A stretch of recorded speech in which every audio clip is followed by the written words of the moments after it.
My brother-in-law and I were on a road trip across the country. We were driving on a remote highway in New Mexico. I'm talking one rest stop or gas station about every 100 miles. Every one of them being solitary with no other buildings in sight. By this point, it was already dark. We would take turns driving 4-hour shifts until about 1, 0 or 2, 0 or 2, 0 am. Then we would stop at a rest stop to sleep. It was a bit past midnight, and with rest stops being as rare as they were, we both agreed to stop for the night and the next one we saw.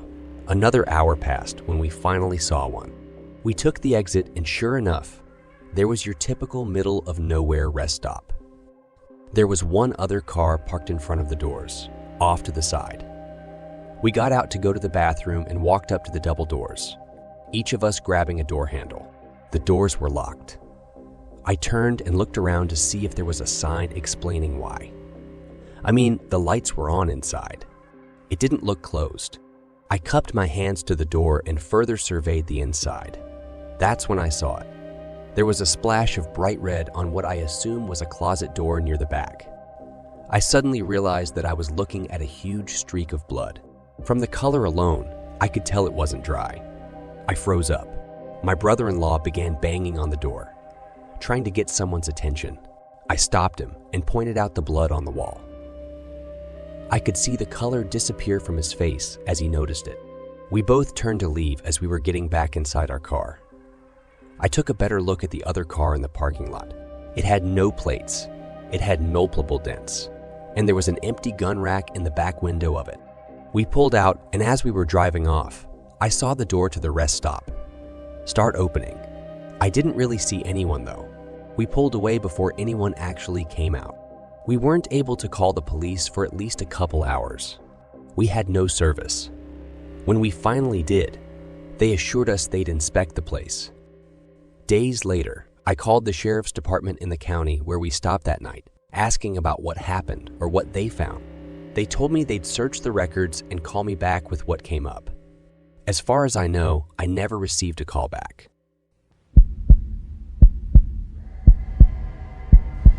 I've gone on outdoor runs ever since. I can remember it was around 0 p.m. one night in the summer. I just finished eating a light dinner and, as usual, decided to go on a run. I always run the same path, neighborhood sidewalks for about 1-2 miles, then past the gate into the forest where I run another 2 miles. Now the forest I ran and has 2 separate paths, one paved and one not. The unpaved one is more scenic, so I usually take it on the way in. I'll then take the paved path. When I turn around and start heading back, the paths into the forest are a bit hidden. I don't think many people know about them, so they're usually not that busy. It's actually kind of rare for me to see another person on my run. But of course, every once in a while, I'll meet some people walking their dog or something. But other than that, I'm pretty much alone. Well, at least I thought I was. I've been running in the forest for a while now when I heard a notification coming from my phone. It wasn't a text message, rather an AirDrop notification. I could tell from the sound. I panicked. Clearly someone had to have been close to me to send this. I tried to play it off like I didn't hear it and kept running for a few seconds. I then stopped to change the music. In reality, I was pulling out my phone to look at the notification. I clicked on it, and my heart sank. It was a Snapchat picture of me mid-run with the caption, "Come back." Clearly, it was taken just seconds ago. I was wearing the same clothes in the picture and everything from where the picture was taken. It looked like the person was hiding in the bushes. I put my phone back and started running as fast as I could. I was forced to take the long way out of the forest, back to my neighborhood. As I was running, I started hearing rustling and footsteps behind me.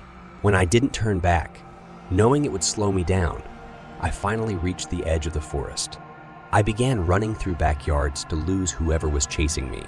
It worked. The last thing I could hear being metal hitting metal, suggesting he or she had some sort of weapon.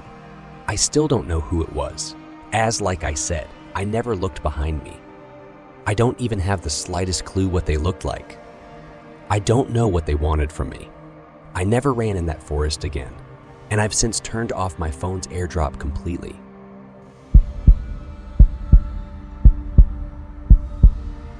I was home alone with my dog. It was around midnight, and I decided to let him outside one last time before going to bed. I opened the front door and he went off running out into the night. I then closed and locked it while I went to go get ready for bed.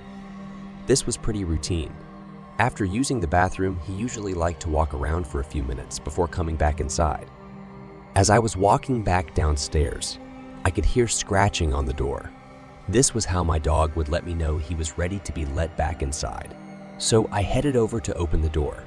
I don't know why, but ever since I was young, I've always had the habit of looking through the door's people before opening it, like it doesn't matter the situation. I can't open the door without knowing 100 who it is. I do this, and instead of seeing my dog, I see a man with his head down staring very intently at the door handle. I froze with my eyes still glued to the peephole. I then heard the scratching again, louder this time. It was the man. I could see his hands moving up and down against the door. He was pretending to be my dog to get me to open the door. I was worried for my dog's safety.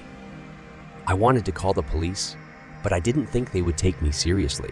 I tried taking a picture of the man with my phone, knowing I could at least make a report. But my camera couldn't take pictures. To the people, it was too small. You couldn't make out anything behind the glass. All of a sudden, the man lifts up his shirt and pulls out a knife. He begins trying to pick the door's lock. This went on for maybe a minute when my dog finally noticed him and started barking. Now, my dog isn't that big.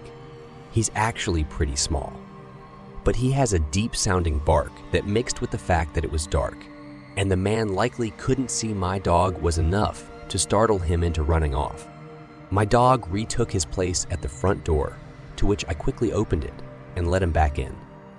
It's been a while since this happened, and I've since moved to a new house. I did end up filing a police report, but they weren't able to come up with any suspects. I'm currently living in my car after being put in a poor financial situation because of some circumstances that I won't mention.